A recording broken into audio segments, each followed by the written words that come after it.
So let's bring in retired Major General McGuire now to help us understand the importance of Ukraine and why the United States actually cares. General McGuire, also a candidate for Senate there in the great state of Arizona. Good morning.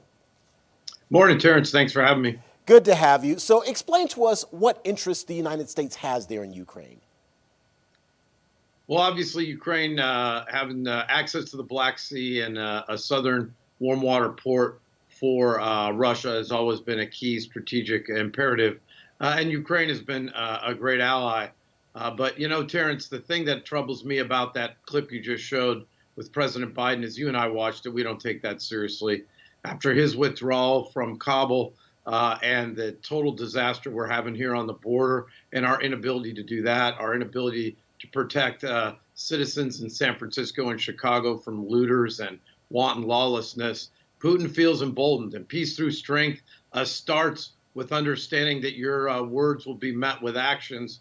And I don't understand how he can say he's not going to put boots on the ground and then in the same statement say he's going to beef up our presence there. And as I'm out and about, American people are concerned about this. You know, the president has been talking a lot about having discussions with our NATO partners when it comes to moving forward on the issue of Ukraine. Is there really any discussion needed? I mean, doesn't NATO typically follow what the United States says and does? They do, but you know, this lack of leadership that we saw and this vacuum that's been developed around the world after the disastrous withdrawal from Kabul, we've seen problems in the South China Sea with Taiwan. We're seeing problems with Ukraine. And really, Terrence, it comes down to words mean nothing, actions are what it is. And I'm concerned. I'm concerned that we could put young men and women in harm's way with no clear plan.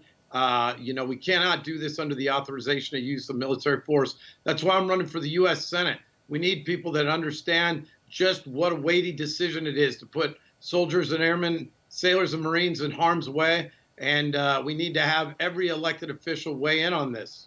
General McGuire, one last question. I'm just curious about your perspective here. Do you see the United States spreading itself too thin, taking on Russia and taking on China at the same time? Well, you know, when you talk about being spread too thin, one of the issues that I've been boisterous about is standing against the vaccine mandate, not as anti-vax, but this mandate.